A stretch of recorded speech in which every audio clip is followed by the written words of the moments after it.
Assalamualaikum warahmatullahi wabarakatuh. Salam sejahtera. Perkenalkan, nama saya Novi Dwi Ambarwati. Saya berasal dari SDN Ceger 02 Pagi, Jakarta Timur.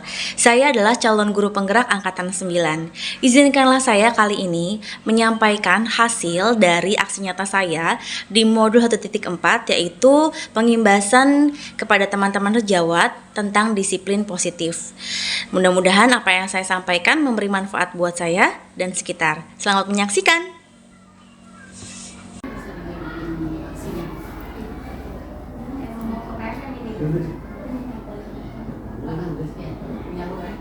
Bismillahirrahmanirrahim. Assalamualaikum warahmatullahi wabarakatuh.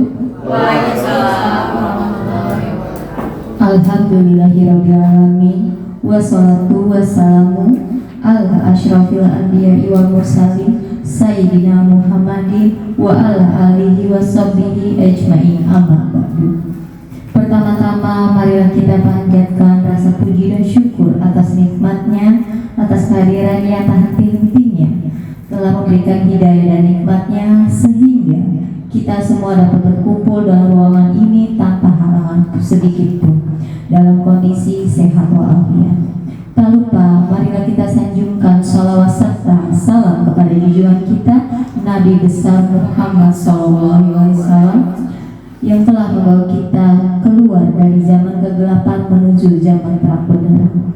Yang terhormat Ibu Kepala Sekolah Ibu Haja Sri Kamayani MMPD, yang terhormat Ibu Novi Ambarwati selaku calon guru penggerak, yang teman-teman sejawat saya, guru-guru SDN Ceger 02. Hadirin yang saya hormati, saya selaku pembawa acara izinkanlah membacakan susunan acara kegiatan sosialisasi pentingnya budaya positif, yaitu sebagai berikut. Yang pertama, pembukaan.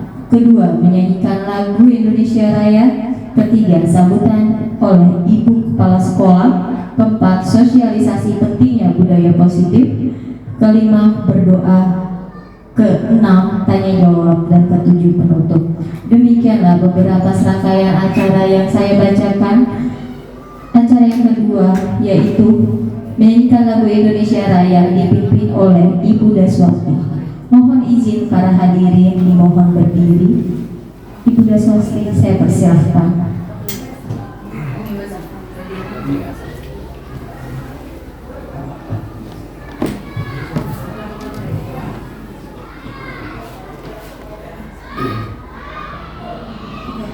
Hiduplah Indonesia Raya. Indonesia tanah airku, tanah tumpah darahku.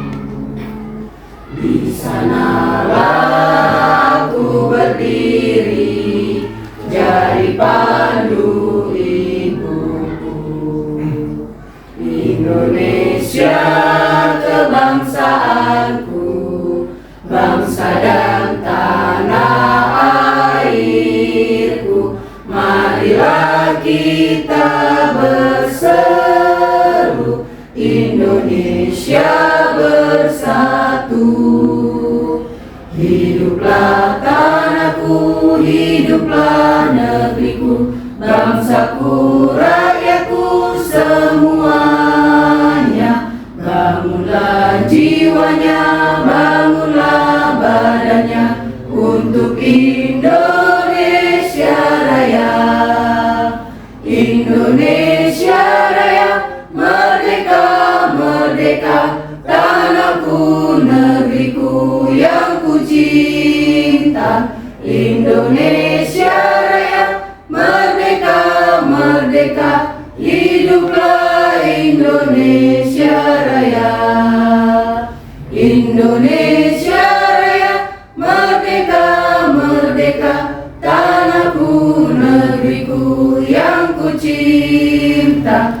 Indonesia Raya, merdeka, merdeka, hiduplah Indonesia Raya.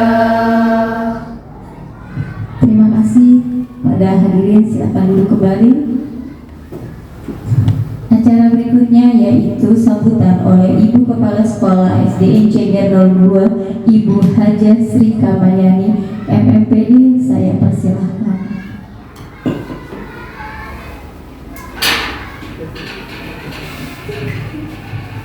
Ya, terima kasih Bu Desi atas kesempatannya. Bismillahirrahmanirrahim. Assalamualaikum warahmatullahi wabarakatuh.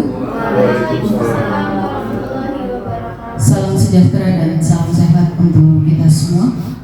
Puji syukur kehadirat Allah Subhanahu wa taala yang mana pada hari ini, pada pagi hari ini kita masih diberikan beribu-ribu nikmat, khususnya nikmat sehat, sehingga kita hari ini dapat berkumpul, hari ini kita dapat bersilaturahmi dalam rangka mencari ilmu, ya, dalam rangka menambah wawasan kita.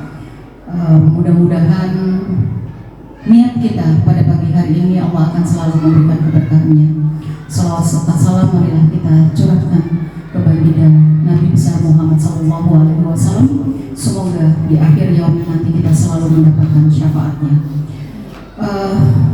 Bapak Ibu yang saya hormati, pada pagi hari ini kita ada kegiatan tentang pengimbasan yang akan nanti dilaksanakan oleh Ibu Guru kita, Ibu Novi Dwi Ambarwati, yang merupakan kegiatan calon guru penggerak. Memang pada hakikatnya yang namanya belajar itu tidak ada batasan, tidak ada baik usia maupun baik usia maupun waktu, ya. Karena belajar ini adalah moto kita, tiada hari tanpa belajar. Karena ini adalah penunjang kita sebagai pendidik, sebagai guru yang harus mengupdate informasi. Karena yang namanya informasi selalu bergerak, selalu dinamis. Kalau kita tidak mau mengupdate diri kita dalam ilmu, akan ketinggalan bagaimana nanti nasib anak-anak kita, nasib peserta didik kita yang pendidiknya nggak mengupdate informasi, ya. Mudah-mudahan kegiatan ini akan menambah pengalaman kita, menambah wawasan kita, dan juga menjadi contoh kita bagi Bapak Ibu guru yang ada daftar tunggu di belakangnya, ya. Mudah-mudahan ini menjadi bahan perbandingan kita, pembelajaran kita juga, karena memang semuanya kita harus merasakan untuk yang namanya belajar melalui guru penggerak. Walaupun sekolahnya belum sekolah penggerak, tapi wajib pendidiknya harus kita bergerak, ya, menggerakkan, ya. Jadi sekali lagi mudah-mudahan kegiatan ini akan lancar, ya, akan dimudahkan, dan juga imbasnya, efeknya itu kembali lagi untuk anak didik kita, peserta didik kita. Mungkin itu saja yang dapat saya sampaikan. Sekali lagi Bu Novi tetap semangat bahwa segala sesuatunya ini adalah merupakan proses. Jangan kita mengeluh, karena dengan keluhan itu nggak akan mengatasi permasalahan yang ada. Segala sesuatunya mari kita laksanakan, kita kerjakan semampu kita, ya. Mohon maaf apabila ada lisan yang kurang berkenan. Saya akhiri. Billahi taufiq wal hidayah. Wassalamualaikum warahmatullahi wabarakatuh.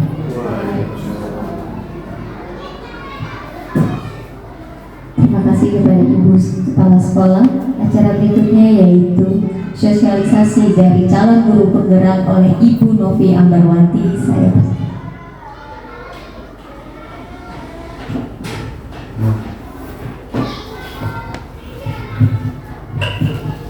terima kasih Bu Disti. Yang terhormat Ibu Kepala Sekolah SDN Ceger 02 Pagi, Ibu Hajah Sri Kamayani MPD. Yang terhormat Ibu Wakil Kepala Sekolah, Ibu Disti Novianti SPD. Yang terhormat Bapak Ibu Guru, teman-teman sejawat yang tidak bisa saya sebutkan satu persatu, namun tidak mengurangi rasa hormat dan takzim saya pada beliau semua. Terima kasih atas kesempatan hari ini. Buah mangga tinggi pohonnya, kita ambil pakai galah.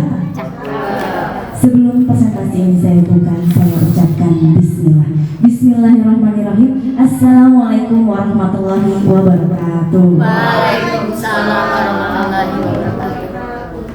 Baik Bapak Ibu semua, saya di sini berdiri untuk menyampaikan penindasan tentang pentingnya budaya positif yang sudah saya terima pada modul-modul ajar di Guru Penggerak. Mungkin di sini saya berdiri bukan untuk mengajari Bapak Ibu guru.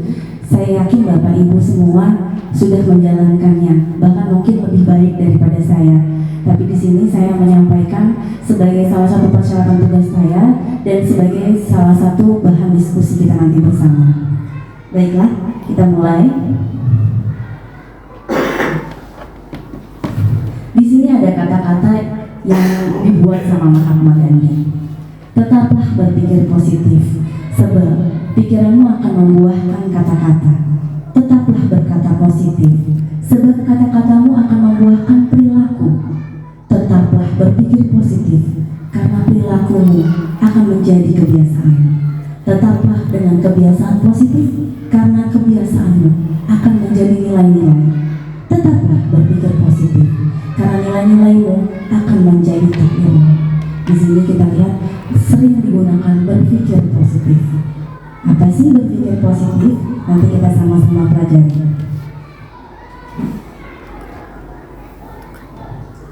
Berpikir positif itu nanti akan memunculkan budaya positif. Budaya positif ini kita sebagai seorang guru, kita butuh sekali. Kita butuh menciptakan budaya positif di lingkungan sekolah. Ada beberapa pembentukan budaya positif. Yang pertama disiplin positif, di mana di dalamnya ada nilai-nilai kebajikan universal, kemudian motivasi, hukum, penghargaan dan restitusi, keyakinan kelas, kebutuhan dasar manusia dan dunia berkualitas, kemudian ada 5 posisi kontrol guru, dan yang terakhir segitiga restitusi. Disiplin yang pertama kita bahas tentang disiplin positif dan nilai kebajikan universal. Ada 3 hal di sini. Ada teori kontrol, disiplin positif dan nilai-nilai kebajikan bersama. Kita kupas sama-sama dari satu-satu. Pertama adalah teori kontrol. Kontrol diri berasal dari diri sendiri, bukan berasal dari orang lain. Ini dia. Silakan Bu. Jadi ini teori kontrol ini berasal dari diri kita sendiri. Yang bisa mengontrol diri kita sendiri adalah kita. Di sini saya akan menyampaikan sebuah cerita. Misalnya ada 2 orang, atau Bapak Ibu deh, dengan tetangga sebelahnya, teman sebelahnya. Ibu menyimpan sesuatu hal yang ibu anggap penting di tangan ibu. Kemudian teman ibu akan meminta dengan berbagai macam cara agar apa yang di tangan ibu itu diberikan sama ibu. Kira-kira di sini teman-teman ada yang mau ngasih apa enggak dari kepala? Mau lepasin apa yang ada di kepalanya, walau dengan cara dibujuk, bahkan dipaksa, bahkan diancam, kira-kira dikasih apa enggak ibu?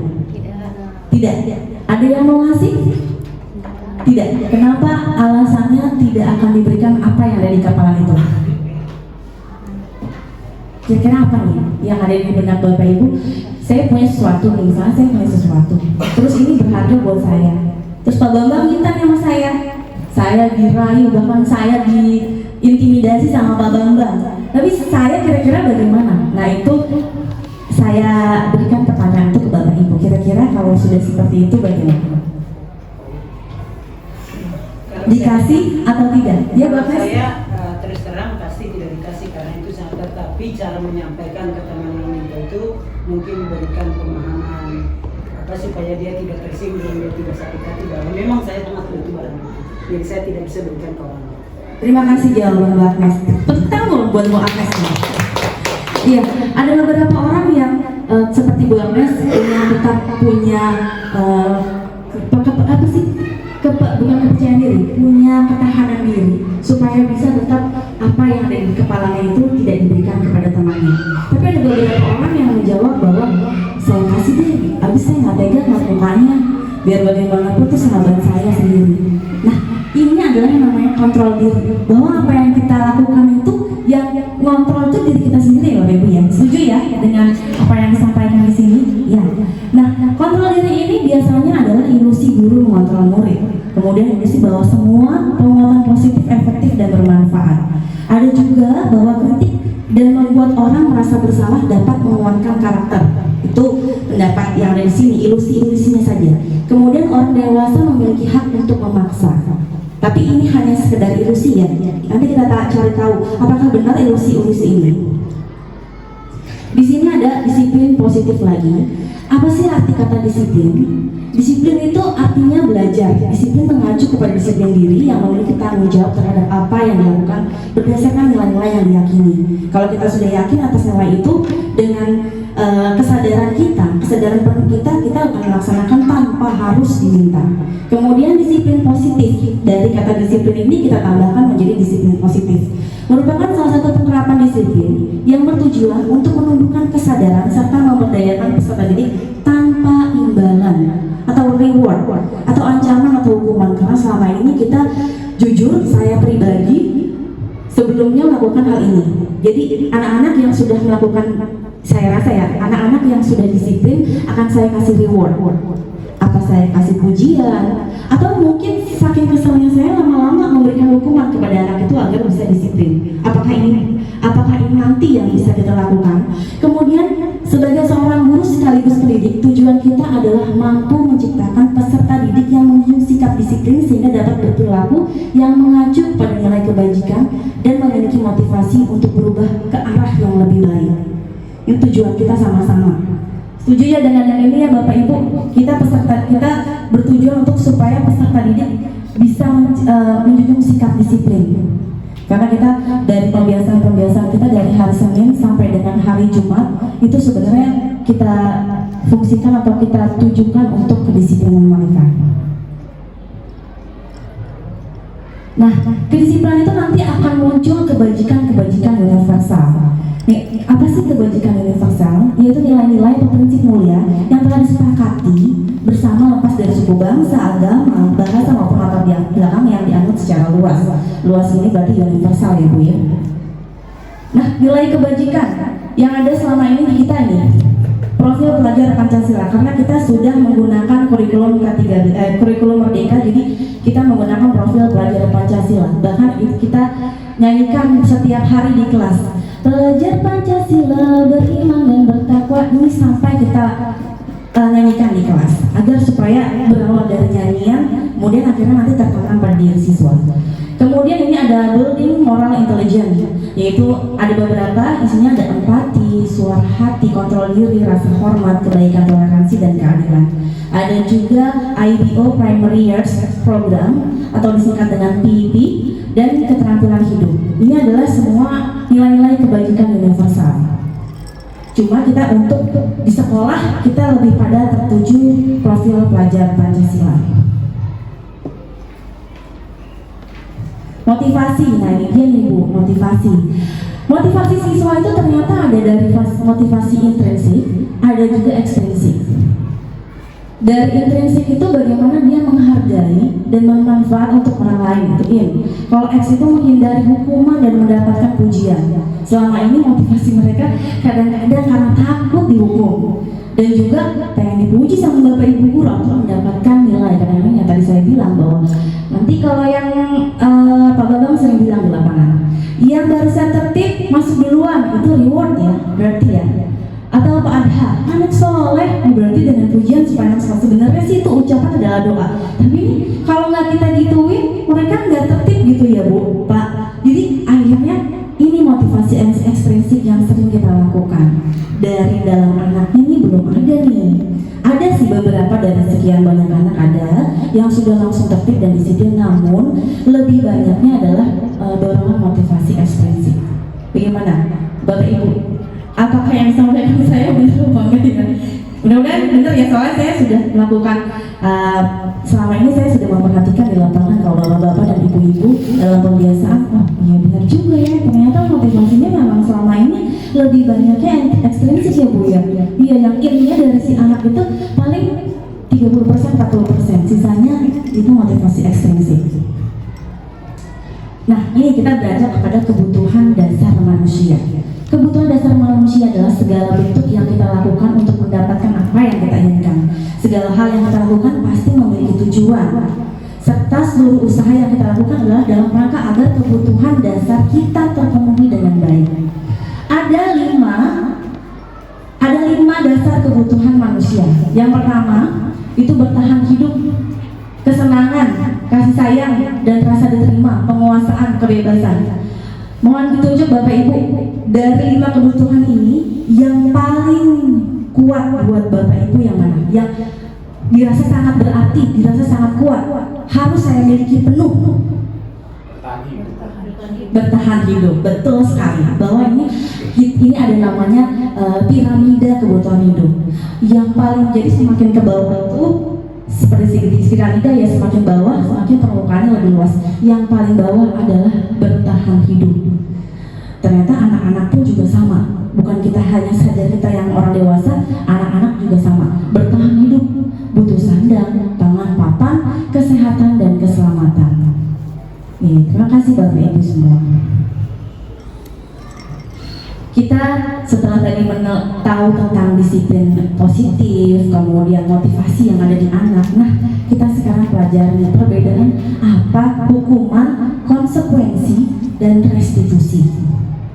Hukuman itu tidak terencana, tiba-tiba mendadak, peserta didik tidak dilibatkan, bersifat satu arah, hanya kita saja yang menentukan.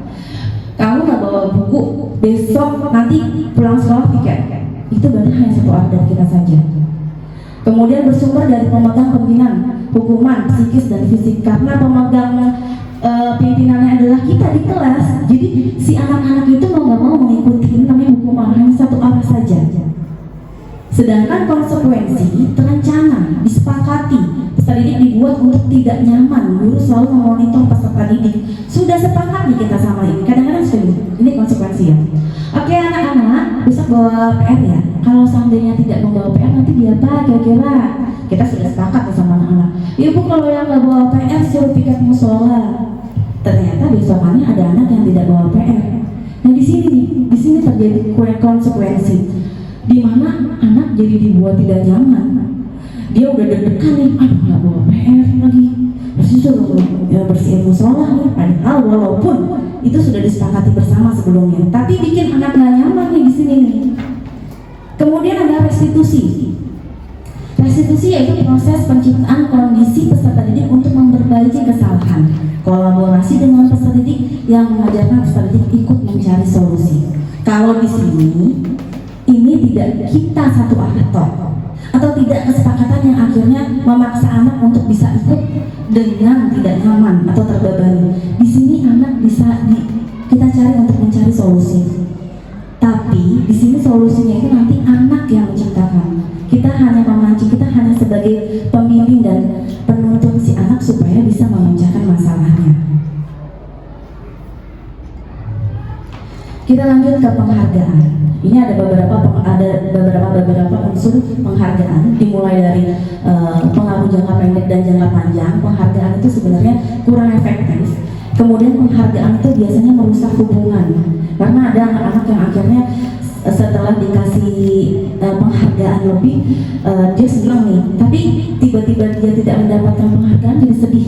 Jadi ya kok hari ini aku nggak dibilang soleh, hari ini aku nggak dibilang pinter gitu. Jadi mereka merasa ketergantungan atas motivasi kita. Penghargaan, kemudian penghargaan mengurangi ketepatan, penghargaan menurunkan kualitas. Sebenarnya penghargaan itu menurunkan kualitas.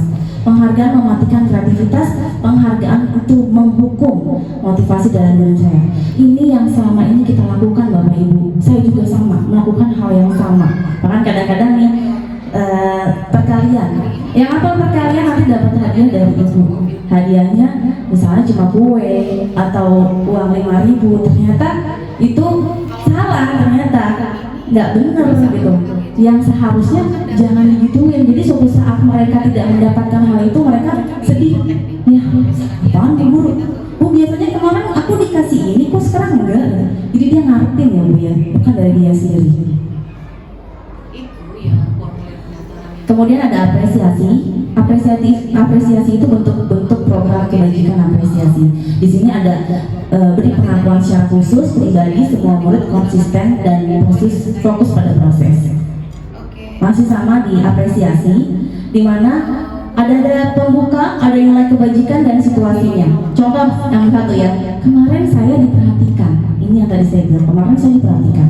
Nilai kebajikannya, rasa empatimu besar sekali misalnya. Situasinya pada saat menolong murid baru di kelas kita. Ada anak murid baru, nggak bisa apa-apa, belum tahu materi, dibantu sama si anak. Waduh, makasih ya, kamu udah peduli banget sama teman kamu. Terus akhirnya dia merasa, kemarin saya diperhatiin, sekarang nggak diperhatiin gitu. Nah ini keyakinan kelas. Biasanya kita bikinnya kesepakatan kelas ya Bu. Ternyata kesepakatan kelas kurang efektif kalau menurut saya. Tapi lebih pada keyakinan kelas. Jadi besok kita kalau misalnya menempel apa yang sudah kita sepakati sama anak-anak, kita jadikan kata, ganti katanya menjadi keyakinan kelas. Karena kalau kesepakatan itu ternyata hanya sepakat tapi nggak dijalankan akhirnya. Tapi kalau keyakinan, insya Allah mereka akan menjalankan karena sudah atas kesadaran mereka. Keyakinan kelas yaitu salah satu disiplin positif yang dapat diterapkan dalam mengembangkan budaya positif di lingkungan sekolah, khususnya dalam kelas. Keyakinan kelas dibuat bersama dengan peserta didik melalui kegiatan musyawarah dan membuahkan kesepakatan kelas yang diyakini kebaikannya serta dijalani oleh guru dan murid. Diyakini kebaikannya yang bisa dijalani oleh guru dan murid. Langkah-langkahnya, saya yakin pasti Bapak Ibu guru juga sudah melakukan. Yang pertama, siswa menuliskan keyakinan yang ingin mereka tulis, apa yang mereka inginkan. Misalnya, Bu, datang tepat waktu. Oh iya, berarti datang tepat waktu. Kita jam 10, kita masuknya ada jam 10, ada yang masuknya jam 10.40. Itu mereka yang menyebutkan keyakinan itu. Kemudian guru dan siswa mengulas keyakinan yang telah ditulis. Setelah kita tulis semua, misalnya ada 5 keyakinan kelas, kita ulas bersama-sama. Apakah benar nih nomor 1 bisa kita jalankan bersama atau yang benar-benar kamu akan jalankan? Itu kita ulas satu persatu. Kemudian yang ketiga adalah guru siswa memilih keyakinan kelas yang penting. Segitu banyaknya, mungkin ada nanti keyakinan kelas ada banyak, ada 15. Tapi kita ambil poin-poin penting saja yang kira-kira benar-benar kita sorot, kita fokuskan. Misalnya nanti jadi 5 poin saja. Misalnya dari yang tidak boleh makan di kelas, tidak boleh ini, tidak boleh ini, kita jadi poin pentingnya saja. Kemudian mengubah keyakinan kelas menjadi kalimat positif. Yang tadinya jangan makan di kelas, jangan menggunakan jangan makan di kelas. Ya, karena itu kalimatnya negatif. Coba kira-kira ya, kalau misalnya saya menyebutkan kalimat negatifnya, saya mohon Bapak Ibu untuk menyebutkan kalimat positifnya ya. Misalnya, saya bilang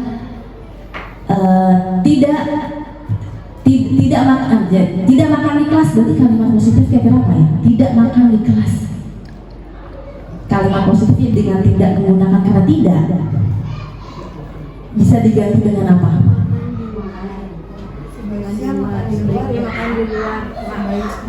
Makan saat jam istirahat atau makan, karena kita memang kalau di kelas, kalau saat belajar kita tidak boleh makan ya Bu ya. Jadi kita sama anak-anak bisa bilang makan saat jam istirahat. Atau misalnya lagi, saya bilang ada lagi misalnya kalimat negatifnya adalah tidak boleh kata-katain orang tua, karena memang anak-anak sering bilang, Bu, kan katanya kita nggak boleh kata-katain orang tua. Nah, itu tidak boleh kata-katain orang tua. Kira-kira apa kalimat positifnya?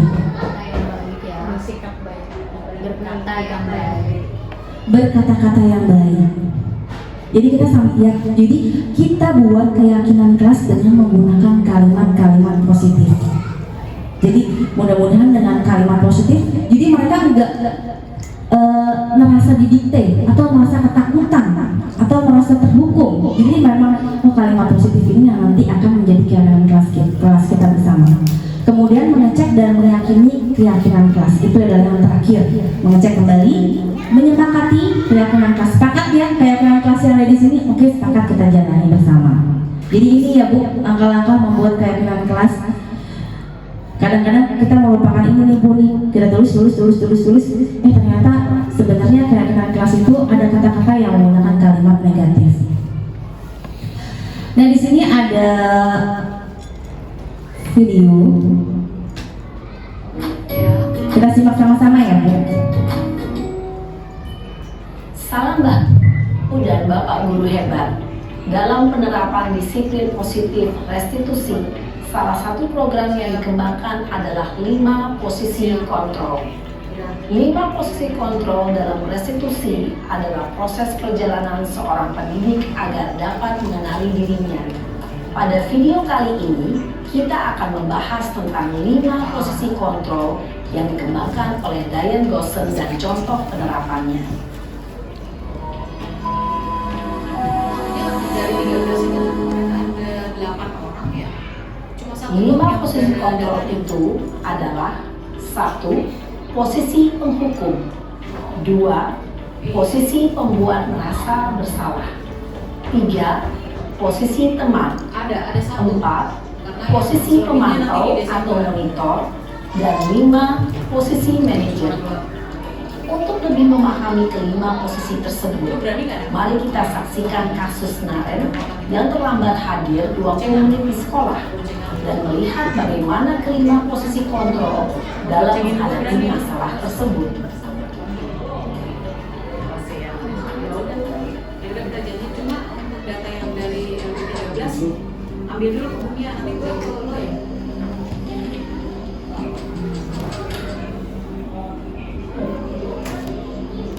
Naren, Ya udah, oke baik-baik. Sini kamu. Berangkat. Selamat pagi Bu. selalu terlambat. Sampai sana jam 12 udah libur. Kamu deh, pasti terlambat. Maaf Bu, saya Apa? Apa coba? Alasan kamu apa lagi? Jam berapa? Kapan sih kamu tidak terlambat? Kalau jam 1-an gimana? Malas sekali ya kamu jadi anak. saya Dasar pemalas. Gak kapok-kapok sih kamu. Sudah berapa kali terlambat? Sekarang mah belum buka. Sana. Kamu keliling lapangan basket 2 kali. kenapa saya harus keliling lapangan basket Bu? Kenapa? Kamu melawan ibu. ya? Yakin ya? Berani-beraninya jawab. Oke. Sudah terlambat, masih berani jawab pula. Iya, gua nanti Sekarang keliling lapangan basket 5 kali sekalian. Biar kapok. Cepat. Pergi sana ke lapangan basket. Posisi penghukum biasanya berbicara dengan nada tinggi, menghardik, menunjuk-nunjuk, menyakiti, dan menyindir. Hukuman bisa berupa fisik maupun psikis. Ibu dan Bapak Guru hebat. Dampak yang terjadi pada murid ketika guru berada pada posisi penghukum adalah murid cenderung akan memberontak, bahkan menyimpan dendam.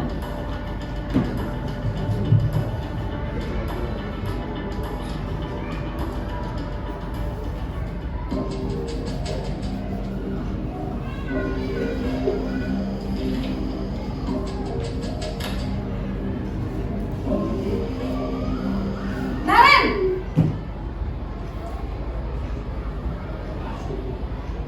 Selamat pagi Bu.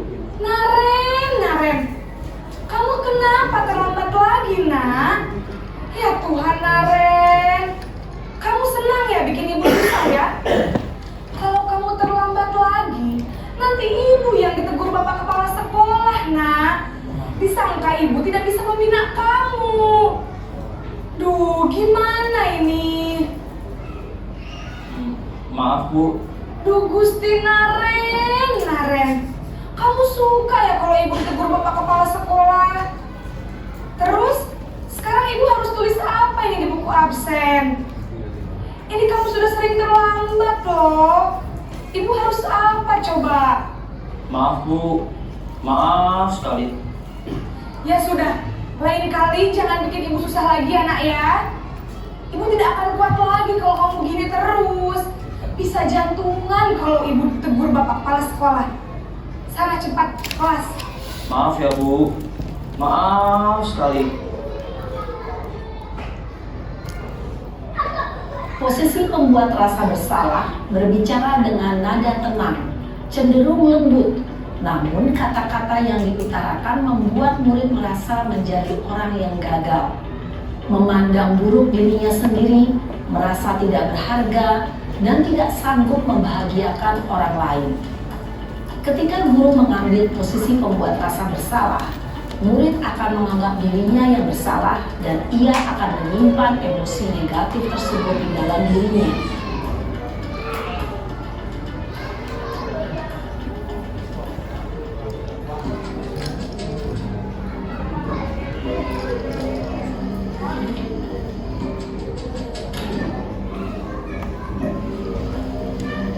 Naren!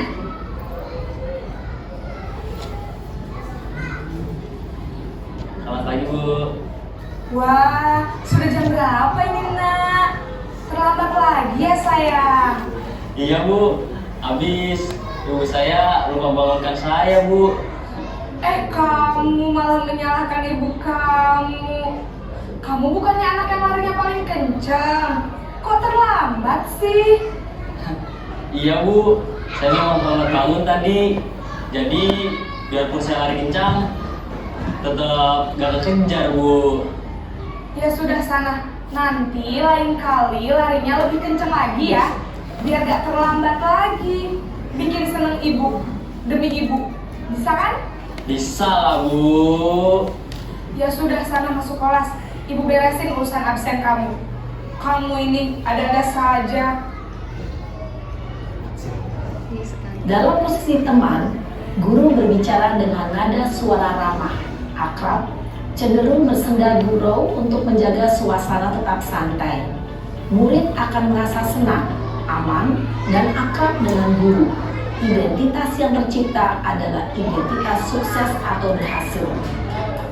Namun, perlu diingat, karena ini masih dorongan eksternal, maka ada faktor ketergantungan dari murid kepada orang tertentu. Di sini, guru absennya, sehingga di lain waktu, murid bisa berperilaku baik, namun hanya kepada orang-orang tertentu saja.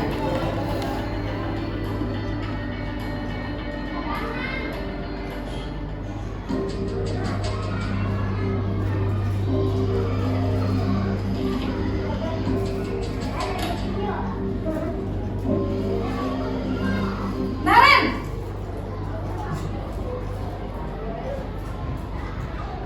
Selamat pagi, Bu. Naren, apa peraturan sekolah kita tentang jam berapa kita harus masuk sekolah, Nak? Kita harus di sekolah jam 7, Bu. Iya betul, sekarang sudah jam 7.20. Naren sudah tahu konsekuensinya jika terlambat hadir. Paham, Bu. Saya harus tinggal kelas pas jam istirahat selama 20 menit. Iya benar, konsekuensinya demikian. Jadi nanti jam 9.30 pas istirahat, kamu harus tinggal di kelas, kerjakan tugas tambahan untuk ketertinggalan kamu, ya? Baik, Bu. Posisi pemantau mengandalkan penghitungan atau data untuk mengontrol murid. Guru mengarahkan murid berdasarkan peraturan dan konsekuensi. Seorang pemantau menunjukkan bahasa tubuh dan ekspresi wajah yang datar dan cenderung formal.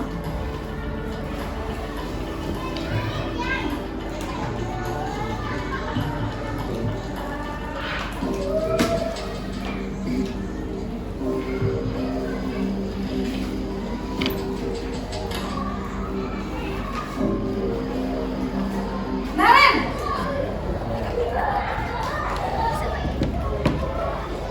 Selamat pagi, Bu. Selamat pagi, Naren. Maaf, Bu. Saya terlambat. Iya, sekolah masuknya jam 7, sekarang sudah jam 7.20. Jadi sekarang bagaimana ini, Naren? Maaf, Bu. Saya lupa setel alarm saya semalam. Baiklah, menurut kamu, keyakinan sekolah yang mana yang perlu kamu tingkatkan? Menghargai diri sendiri dan orang lain mungkin ya, Bu. Setuju. Jadi, apakah Naren meyakini prinsip saling menghormati tersebut? Iya, Bu. Saya meyakininya. Apakah Naren bersedia memperbaiki masalah keterlambatan ini? Bersedia, Bu. Bagaimana kamu akan memperbaiki masalah keterlambatan ini? Saya akan coba untuk tidak lupa menyetel alarm saya, Bu. Baik, kalau Naren lupa menyetel alarm di rumah, ada orang yang kira-kira bisa bantu mengingatkan tidak? Ada, Bu. Kakak saya, Kak Emma. Ada lagi selain Kak Emma? Selain Kak Emma, ada ibu saya. Baik, Jadi yang mengingatkan Naren adalah Kak Emma dan ibu kamu ya. Kira-kira akan mulai start alarm kapan nih Naren? Setelah pulang sekolah, akan segera saya lakukan. Baik, jadi Naren akan setel alarm untuk bangun besok pagi dan akan diingatkan oleh kakak dan ibunda Naren ya. Ada lagi yang mungkin perlu dilakukan Naren agar tidak terlambat bangun lagi? Tidak ada, Bu. Baik Naren, terima kasih untuk kerjasama kamu.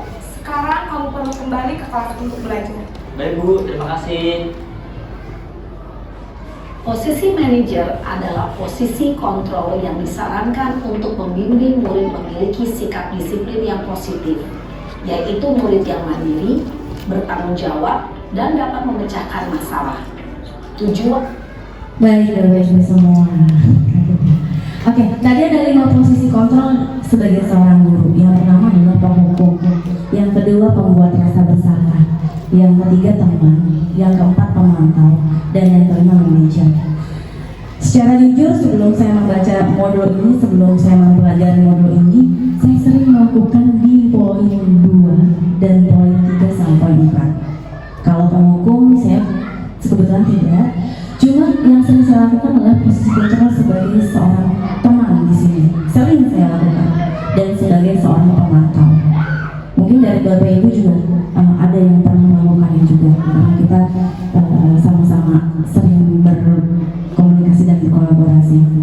Nah, pertama waktu saya menjadi posisi kontrol seorang teman, kok kayaknya lama-lama anak bisa seenaknya aja ya.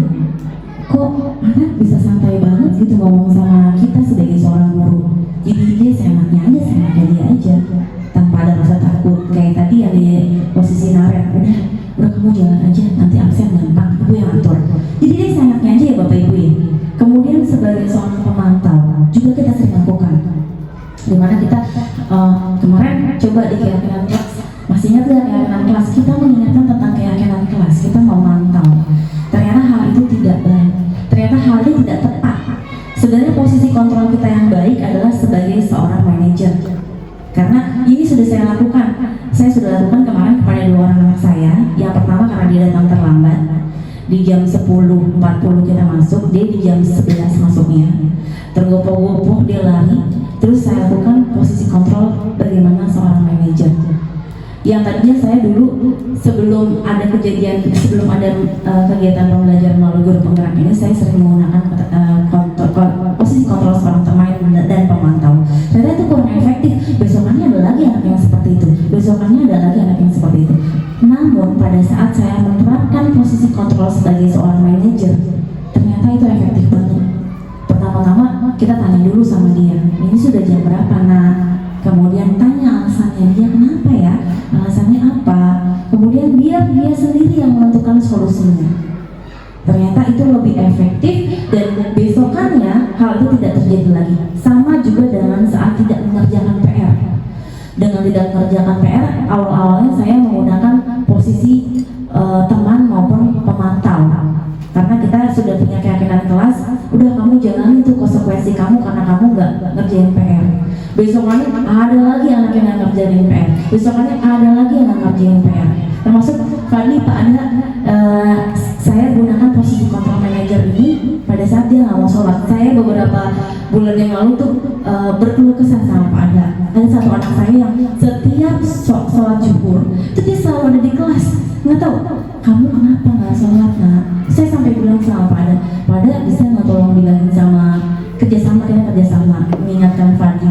Sampai dengan berhari-hari ini aku kok nggak mau sholat juga.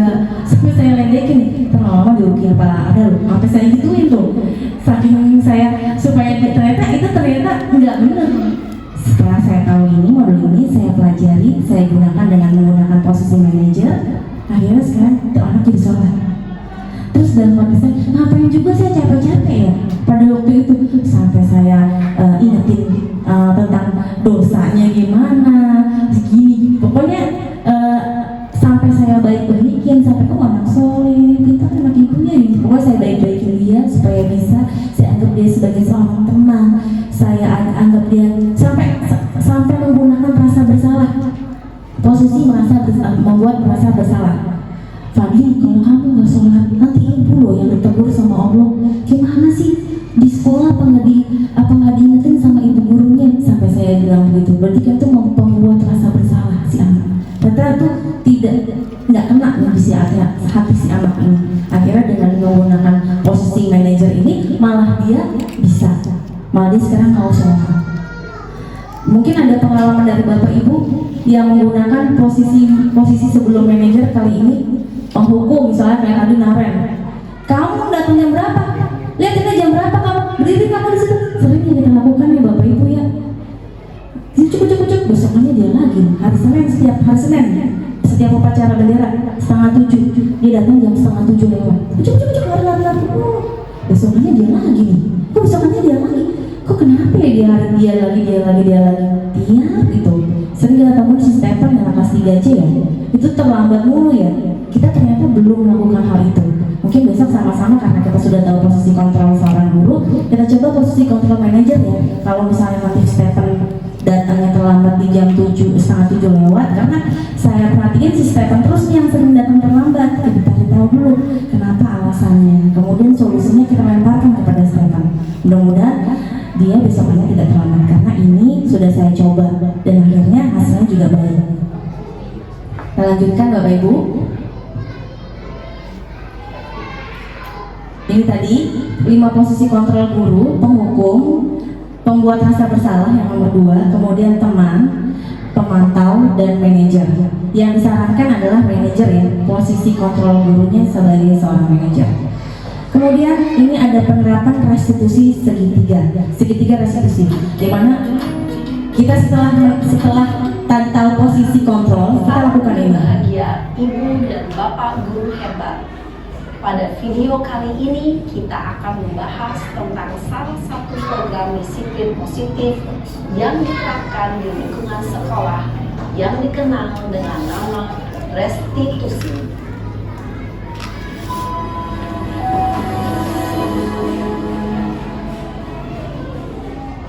Restitusi dikembangkan oleh pakar pendidikan Diane Gosson, berlandaskan pada teori kontrol Dr. William Gleiser. Segitiga restitusi adalah suatu proses dialog yang dijalankan oleh guru atau orang tua agar dapat menghasilkan murid yang mandiri dan bertanggung jawab. Pada saat guru di posisi manajer, aspek yang dikembangkan pada murid adalah motivasi intrinsik, sehingga penanaman nilai-nilai kebajikan dapat tumbuh dan berkembang menjadi suatu. Kita lanjutkan ya Bapak Ibu, di mana manajer kemudian kita gunakan restitusi segitiga restitusi. Kenapa hari ini ada di sini? Kesel Pak, kesel banget. Masa aku dikatain tukang fitnah Pak? Ya aku marah lah. Aku balik ngatain Eka di depan kelas. Kesel banget. Oh begitu. Ya pasti kamu marah dan kesal. Bapak juga akan marah apabila ada yang menuduh Bapak seperti itu. Kita menggunakan kalimat-kalimat menstabilkan identitas. Ya saya langsung ngatain Eka lah Pak. Kesel banget. Saya bentak-bentak. Langkah berikutnya validasi tindakan yang sama. Gitu. Pasti kamu melakukan seperti itu karena suatu alasan tertentu kan? Kita cari tahu alasannya. Saya diam saja Pak. Ya saya bela diri lah. Masa saya dituduh tukang fitnah? Ya wajar lah. Mempertahankan harga diri itu sesuatu yang penting buat kamu. Untung kamu tidak lebih gegabah lagi. Hanya menurut. Iya Pak. Untung saya masih bersabar dan hanya meminta saja. Sudah gemes padahal. Saya pasti bela diri lah. Ya pasti ya. Tapi kamu memilih untuk tetap bertahan dan bersabar. Kamu memilih untuk tidak berbuat lebih parah lagi. Nah, sekarang coba kita lihat tadi tindakan kamu yang bentak-bentak tadi. Ini langkah terakhir, yaitu menanyakan keyakinan. Sesuai dengan keyakinan kelas atau prinsip kamu tidak? Enggak Pak. Capek Pak jadi pemarah. Jadi keyakinan atau prinsip kamu yang sesuai dengan keinginan kamu. Ya, saya sebenarnya sangat menghargai orang lain. Mungkin saat itu saya menjadi emosi, jadi tidak melakukan sikap itu. Kamu meyakini tidak? Menghargai orang lain itu penting buat kamu. Yakinlah Pak. Iya, setuju. Kita harus saling menghargai. Namun, Ada juga keyakinan yang kita sepakati yang perlu kita jalankan apabila kita sedang marah, kan? Ya, saya bisa lebih proaktif, mulai dengan diri sendiri. Saya bisa jadi lebih bersabar, mengambil jeda untuk berpikir mau apa selanjutnya. Kira-kira kamu bersedia memperbaiki masalah ini tidak? Bersedia, Pak. Kalau kamu memperbaiki masalah ini, kamu akan menjadi orang seperti apa? Saya akan menjadi orang yang bertanggung jawab kali ya, Pak. Dan senantiasa proaktif. Iya, menurut kamu bagaimana rasanya menjadi orang seperti itu? Ya nyaman lah, bangga bisa bersabar di tengah diri. Baiklah kalau begitu. Yuk kita pikirkan bagaimana memperbaiki masalah ini.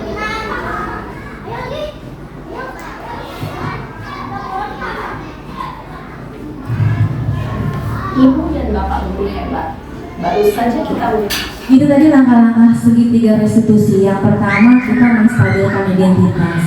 Kita yakinkan bahwa si anak ini tahu bahwa apa sih sebenarnya kesalahannya, dan kita menggunakan kata-kata hal itu memang sering dilakukan. Kita sebagai manusia melakukan hal itu adalah hal yang manusiawi.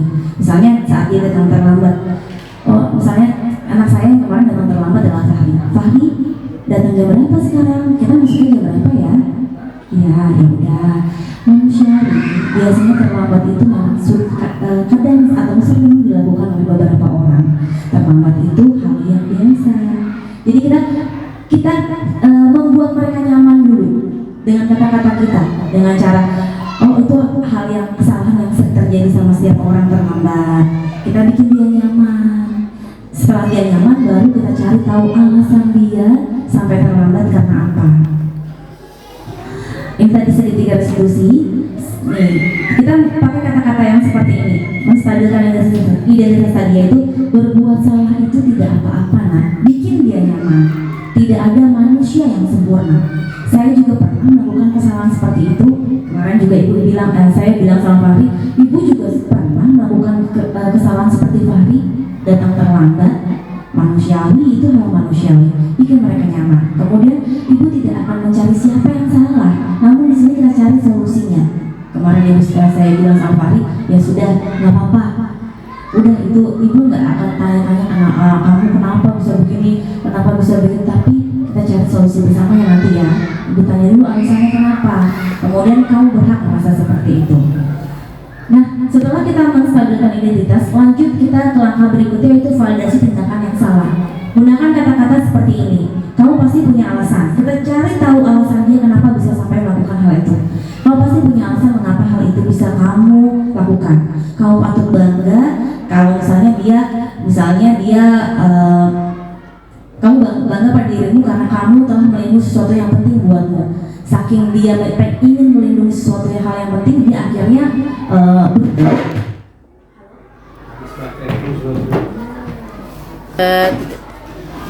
ya, ini langkah yang kedua ya Bapak Ibu, kita lanjutkan lagi. Terus ada langkah yang ketiga, yaitu menanyakan keyakinan kelas. Apa keyakinan kelas kita? Kemudian nilai-nilai yang sudah disepakati bagaimana? Apa bayangan kamu? Sekarang kamu mau menjadi seperti apa? Di sini ada cerita real saya, bagaimana saya menggunakan segitiga restitusi di kelas. Fahri, boleh sebentar ke depan. Apa kabar pagi hari ini? Si Fahri datangnya terlambat kemarin kebetulan. Mau ngobrolin sama Fahri nih. Kira-kira kamu tahu nggak itu aja kami mau ngobrolin apa nih? Kenapa terlambat? Terlambat. Emang terlambatnya berapa lama Fahri tadi? 15 menit. Masuk sekolah sebenarnya masuk jam berapa? Jam 10. Terus tadi jam berapa? Jam 10 menit. Berarti terlambat ya? Sudah. Pasti mengerti sih. Yang namanya keterlambatan itu merupakan suatu hal yang manusiawi. Ibu juga pernah mengalami seperti yang dialami sama Fahri saat ini.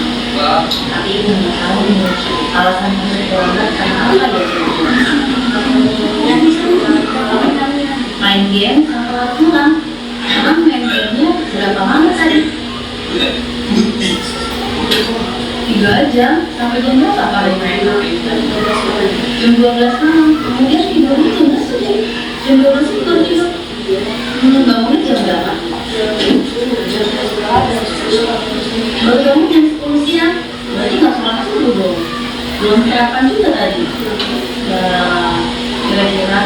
teman-teman bisa memahami mengenai keyakinan kelas nih. Keyakinan kelas apa sih? Ada nggak sih dalam tadi yang sudah kali sebutin dalam keyakinan kelas yang kita buat sama-sama? Coba dilihat gimana sih? Apa saja sih keyakinan kelas kita?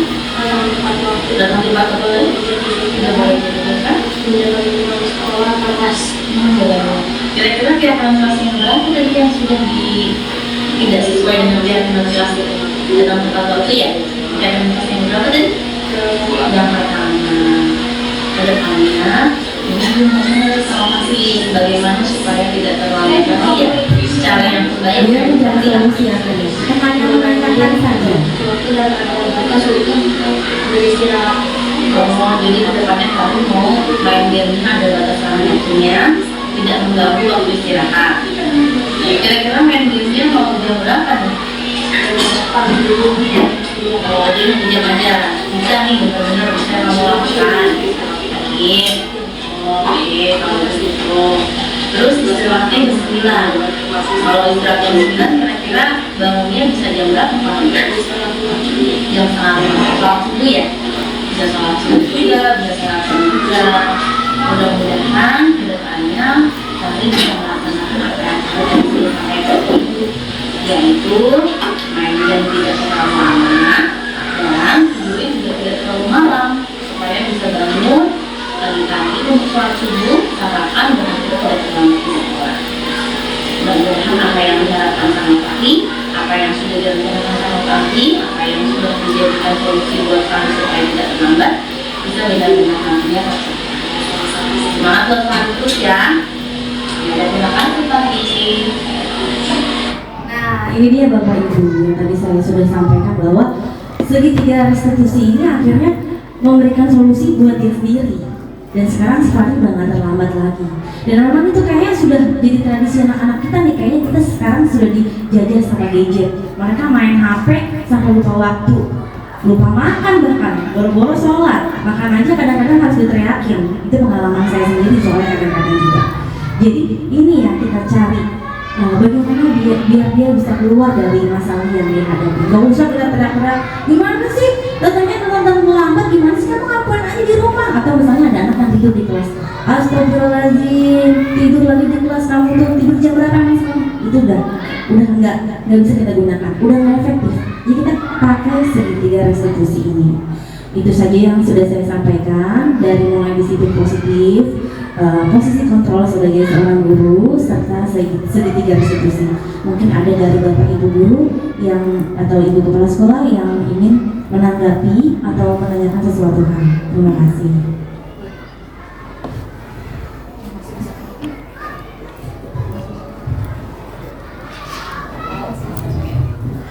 Baik, terima kasih Bu Novi. Alhamdulillah pada pagi hari ini mendapatkan rezeki ya, berupa wawasan kita, berupa apa ya, pengalaman kita bahwa kita akui bersama, kita rasakan bersama. Boleh kita ambil kalimat bahwa kita hidup di zaman anak kita sekarang. Artinya mau tidak mau, suka tidak suka, kita harus mengikuti zaman ini, bukan dibalik. Anak disuruh mengikuti yang pernah kita rasakan dahulu, gitu. Karena memang zamannya sudah berubah. Segala sesuatunya terkait dengan perkembangan zaman, mau tidak mau strategi kita dalam rangka pembelajaran itu berubah. Kalau kita perbandingkan dengan zamannya kita dulu, pendidikan baik di rumah maupun di sekolah, luar biasa atau signifikan banget perbedaannya. Yang tadi sudah ditanyakan oleh Bu Novi, memang seperti itulah yang harus kita laksanakan, yang harus kita berikan kepada anak-anak. Artinya zaman sekarang ini, kondisi yang sekarang ini, kita tidak bisa langsung ngejudge, kita tidak bisa langsung menyalahkan.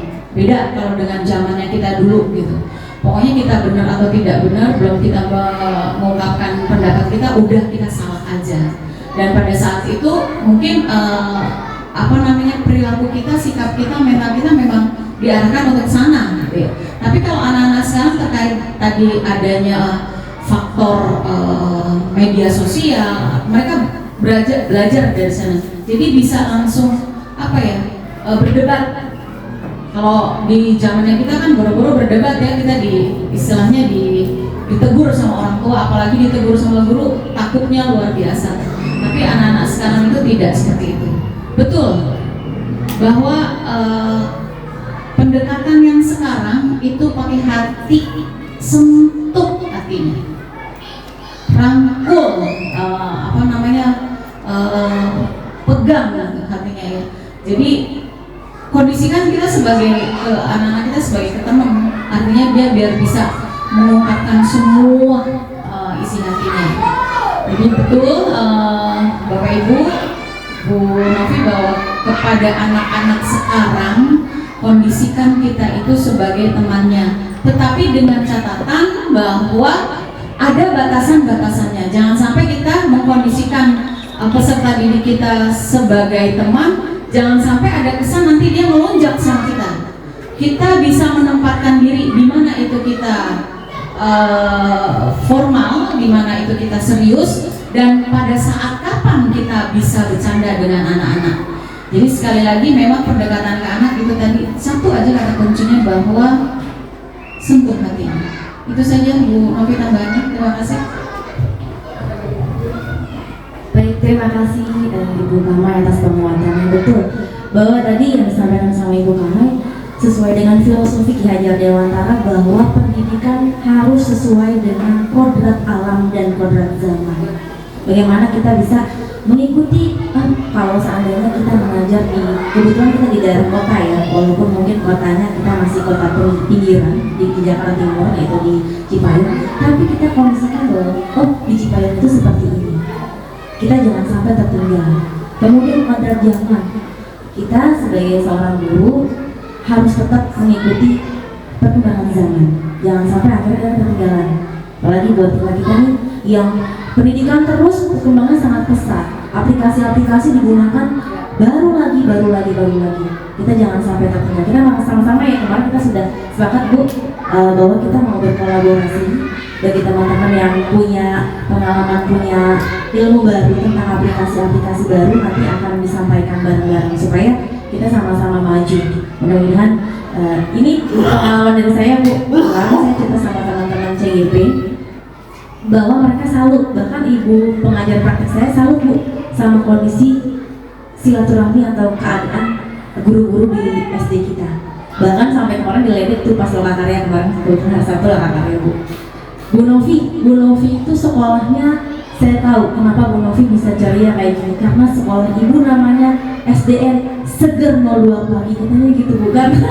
Ya, jadi dia plesetin sama mereka Seger 02 Pagi, karena pada saat kemarin saya pengimbasan yang pertama, Ibu Sunia itu sampai luar biasa ya, kekompakannya luar biasa ya, dukungannya, supportnya, itu yang ditunjukin pada teman-teman kemarin. Terima kasih ya teman-teman semuanya. Mungkin ada tambahan dari Bapak Guru nih, Pak Bambang atau Pak Askur, pada sudah cukup Bu Agnes? Silakan. Terima kasih Bu Novi. Saya terus terang pemaparan Bu Novi pagi ini ada ilmu baru buat saya, karena memang kita menghadapi anak setiap hari dengan segala macam cara. Saya pikir dengan pendekatan kita cari solusinya, cari permasalahannya, kita sudah lakukan. Tapi saya terus terang ada satu anak ini sulit sekali untuk saya, sulit mengatasi dia. Tapi mudah-mudahan dengan adanya ibu baru ini, saya coba terapkan, mudah-mudahan bisa teratasi. Karena memang saya ada kewalahan, saya bagaimana lagi caranya ini untuk menghadapi anak satu ini. Kalau yang lain kan saya dekati mereka, saya tanya, kunjungi ke rumah mereka, pecahkan masalah bersama orang tua mereka, cari solusinya dan bisa berubah. Kalau saat ini tuh sulit sekali.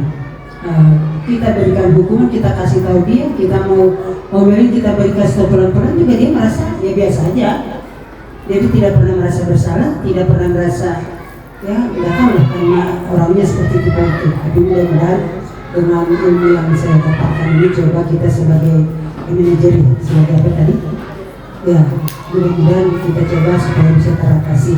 Dan ini mudah-mudahan Bapak Ibu guru yang lain juga bisa menerapkan, karena memang terus terang saya lihat di kita di sini kita lebih banyak menerapkan ilmu, tetapi bagaimana untuk membentuk perilaku anak itu masih jauh, masih terlalu jauh kita di sini. Ini sangat penting ini Bu, diterapkan ke teman-teman guru yang lain. Terima kasih. Baik, terima kasih atas penguatan yang disampaikan oleh Bu Agnes. Iya benar sekali bahwa memang kemarin saya melihat sendiri kondisi murid yang dihadapi sama Bu Agnes. Mudah-mudahan Bu Agnes sabar ya Bu, tetap semangat ya Bu. Kita semua punya yang sabar, tetap semangat dan sabar. Baiklah, ada lagi mungkin dari Bapak Ibu, Bu Septi atau Bu Nabila? Boleh, oh dan cukup. Baik Bapak Ibu, demikian pemaparan saya. Kurang lebihnya saya mohon maaf bahwa manusia adalah tempat salah. Tidak ada yang sempurna, hanya milik Allah. Sempurna hanya milik Allah. Akhir kata saya ucapkan terima kasih. Wabillahi taufiq wal hidayah. Wassalamualaikum warahmatullahi wabarakatuh. Terima kasih untuk Bu Novi, materi yang sangat bagus. Untuk mengakhiri kegiatan hari ini, berdoa dipimpin oleh Bapak Atha, saya persilahkan.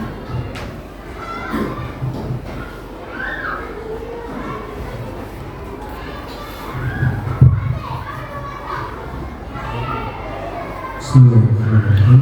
Assalamualaikum warahmatullahi wabarakatuh. Selamat pagi Bapak Ibu guru sekalian. Marilah untuk kita mengakhiri kegiatan pada hari ini, karena tadi sudah dipaparkan dan dijelaskan oleh ibu guru kita, Ibu Novi. Semoga materi yang kita dapatkan menjadikan motivasi untuk kita semua, terutama dalam pendidikan. Baik, saya akan memimpin doa bagi teman-teman muslim, mengaminkan doa saya bagi yang berada di Islam muslim, berdoa sesuai dengan keyakinan dan kepercayaannya masing-masing. A'udzu billahi minasyaitonir rajim. Bismillahirrahmanirrahim. Raditu billahi rabban wa bil islami billah wa bil Muhammadin nabiyyan wa rasulah. Rabbi zidni ilman warzuqni fahman. Allahumma inni as'aluka al-huda wal-tuqa والعفاف والغنى. رب اغفر لي ذنوبي ولوالدي وارحمهما كما ربياني صغيرا. ربنا آتنا في الدنيا حسنة وفي الآخرة حسنة وقنا عذاب النار. والحمد لله رب العالمين. آمين. اللهم آمين. Assalamualaikum warahmatullahi wabarakatuh. Waalaikumsalam. Terima kasih kepada Bapak Atha. Penghujung akhir hari ini kita ucapkan dengan membaca Alhamdulillah. Alhamdulillah. Sekian dari saya. Wassalamualaikum warahmatullahi wabarakatuh. Waalaikumsalam.